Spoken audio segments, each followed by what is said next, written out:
결국은 망했는데요. 그 몽골이 망하는 과정에서 크게 역할을 한 것이 바로 실크로드를 통해서 퍼져나간 전염병이었다. 그리고 직접적으로는 그 세계 최강의 군대인 몽골 군대가 결국 싸워서 지는 거거든요. 지게 되는 것은 세상이 달라졌기 때문이죠. 몽골은 사실 신무기에 굉장히 관심이 많았던 그런 나라입니다만 리더십의 위기가 오면서 더 이상 새로운 신무기를 채용하지 못했습니다. 그때 새로운 신무기를 가지고 일어선 중국의 한족이죠. 우리가 아는 명나라의 주원장이죠. 주원장이 몽골 군대를 이깁니다. 아주 쉽게 이깁니다. 무엇의 힘을 빌려서? 총의 힘을 빌려서. 그 이야기를 좀 해보겠습니다. 세계화에는 역풍이 따릅니다. 지난 3년 동안에도 우리는 팬데믹에 시달렸습니다. 뭐였죠? 코로나 바이러스 19번. 그것도 세계화의 역풍이라고 볼 수 있죠. 중국발. 아주 확실하진 않습니다만 중국발로 우리가 보고 있는데요. 중국에서 시작된 것으로 보이는 코로나가 결국 세계화의 흐름을 타고 세계 각국으로 퍼져나가면서 문제가 생겼던 거잖아요.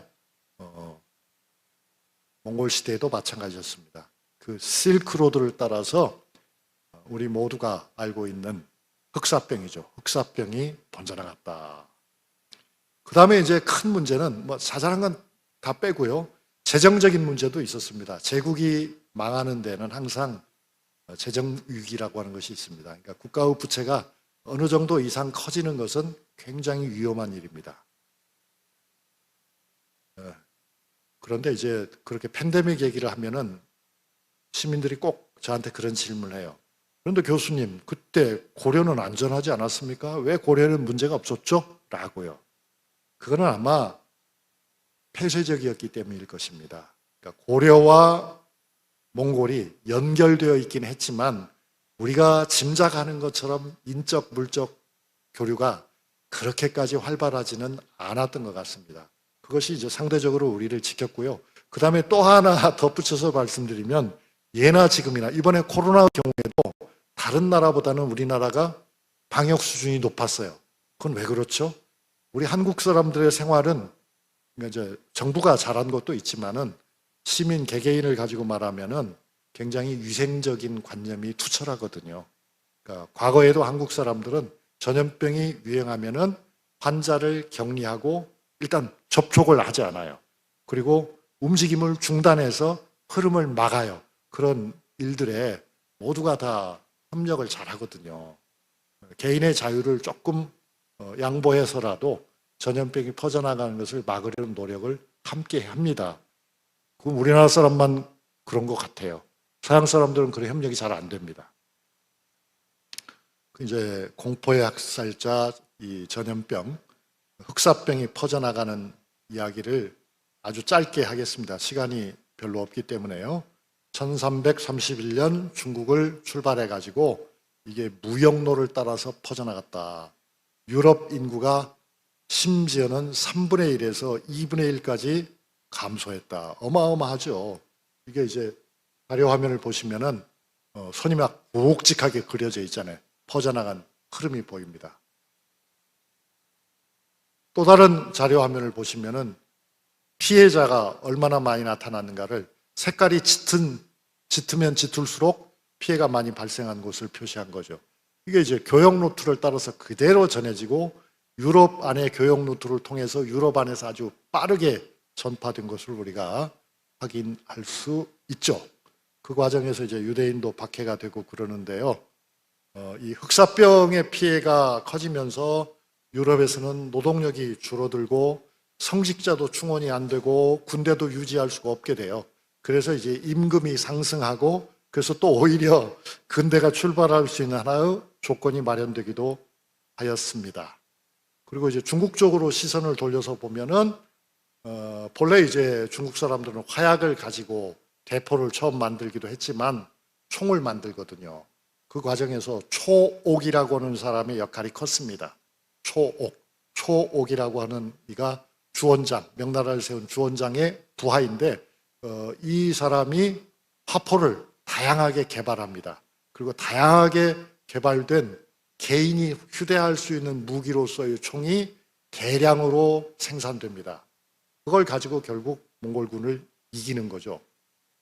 나중에 이보다 한 100년쯤 뒤에 세종, 100년까지는 아니죠. 수십 년 뒤에 세종대왕이 여진족을 정벌하고 우리 땅을 압록강, 두만강 아래로까지 확장하는 데 성공한 것도 바로 화약과 대포, 총을 이용해서입니다. 세종대왕도 총을 적극적으로 이용했습니다. 총통을 이용해서 총통. 그래서 여진족을 제압하거든요. 자, 지금 러시아가 일으킨 우크라이나 전쟁의 게임 체인저는 무엇일까요? 이것도 결국은 아마 많은 사람들은 이제 독일제 레오파드 2라고 하는 탱크가 그런 역할을 하기를 기대하기도 하고, 또 유럽이나 미국에서 만든 신식의 대포들이 그런 역할을 하기를 바라기도 하고, 또 드론이 그런 역할을 하기를 소망하기도 하는데요. 이제 좀 시간이 지나보면 알겠죠. 그러나 분명한 것은 신무기 역할이라는 것은 굉장히 크다는 사실이죠. 이 초옥이라고 하는 사람은 책도 썼어요. 그 무기에 관해서. 활용경이라는 책을 1403년, 태종 3년에 나온 책이 지금도 있습니다. 그 안에 보면은 아주 다양한 화약 무기들이 등장하고 있죠. 그런 총들이 사실은 이 실크로드를 통해서 대포도 그랬습니다만 총도 결국은 유럽으로 전해집니다. 그리고 유럽 사람들은 총을 개량하죠. 이것이 결국 총이 보급되면서 유럽 안에서 전쟁의 판도가 달라지고 결과적으로는 유럽의 중세가 끝장납니다. 유럽 중세의 지배계급인 기사계급이 총의 등장으로 몰락하고 말거든요. 또 이런 총과 대포의 힘을 빌려서 대항해 시대가 사실은 열렸던 것이기도 하고요. 그래서 거꾸로 이제 그 대항해 시대 속에는 유럽에서 개발된 새로운 총과 새로운 대포들이 이제 동아시아로 역수입되는 그런 결과도 보입니다. 여러분이 알다시피 임진왜란도 바로 그런 거였잖아요. 일본 사람들이 포르투갈 상인을 통해서, 서양 상인들을 통해서 수입한 조총을 더 개량해가지고 그 조총을 들고 바다를 건너서 우리나라로 쳐들어온 사건은 우리가 다 기억하고 있습니다. 총 덕분에, 총 때문에 많은 사람들이 고통을 겪게 되고 유럽은 세계를 하나로 연결하는데 성공했죠. 자, 이제 이야기를 마무리해 보겠습니다. 몽골의 역사에서 우리는 무엇을 배울까요? 저는 5가지 점을 말하고 싶습니다. 하나는 이런 대제국의 등장으로 세계가 하나로 되었다. 인적, 물적 교류가 증대했다 하는 것은 참 좋은 점이죠. 두 번째로는 이 몽골의 일어남과 망함을 보면서 전염병, 기후위기를 생각하게 되거든요. 그래서 인간 역사에는 생태계의 변화가 사실은 굉장히 결정적이다. 인간의 활동에 따라서 생태위기가 앞당겨지기도 하고 생태위기가 좀 막을 수 있는, 지연할 수 있는 그런 것이기도 한데요. 그런 생태계의 변화와 인간의 역사가 긴밀하게 연결되어 있다는 것도 우리가 보게 됩니다. 그 다음에 세 번째로는 무기죠. 특히 신무기의 위력이 얼마나 대단한가 하는 것도 한번 생각해 보았습니다. 또 네 번째로는 결국 리더십이 중요하다는 것이죠. 리더십. 그 리더십에서도 억압적인 리더십이 아니고 포용의 리더십이, 관용의 리더십이 얼마나 중요한가 하는 생각을 좀 해봤습니다.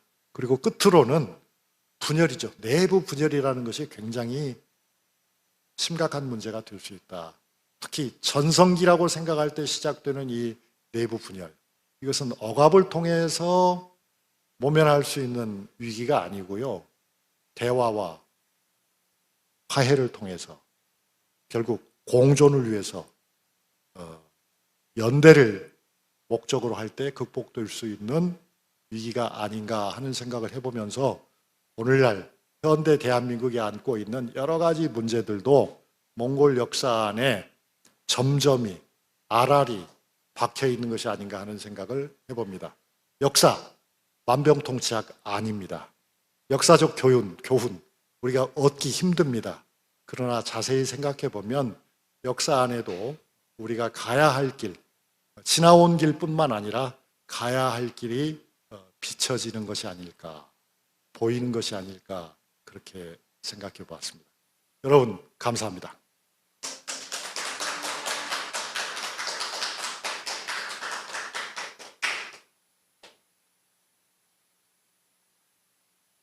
질문이 혹시 있으면 거리낌 없이 하십시오. 저는 질문 매우 환영합니다. 지도를 보시면 몽골의 이제 전성기가 쿠빌라이 칸이고 쿠빌라이 칸 이후에 후계의 여러 가지 문제가 있지만 그게 이제 대칸이 다스리는 영토가 지금 보시는 것과 같이 어떤 색으로 표시가 되어 있나요? 약간 노란색으로 표시가 되어 있죠. 그 안에 살고 있는 몽골인은 소수였습니다.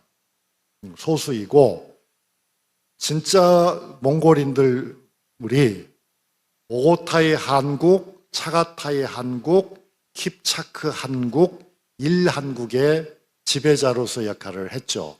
그렇다 하더라도 당시 몽골인의 숫자는 정확하게는 알 수 없습니다. 정확하게는 알 수 없는데 1200년 당시에 약 20만으로 추산이 되기 때문에 아무리 조건이 좋아져서 늘어났다 하더라도 아마 50만 이상은 아니었을 겁니다. 그 50만의 몽골인 가운데서 대칸국 안에 살고 있던 몽골인은 아무리 많아도 30만 이상은 아니었을 것입니다.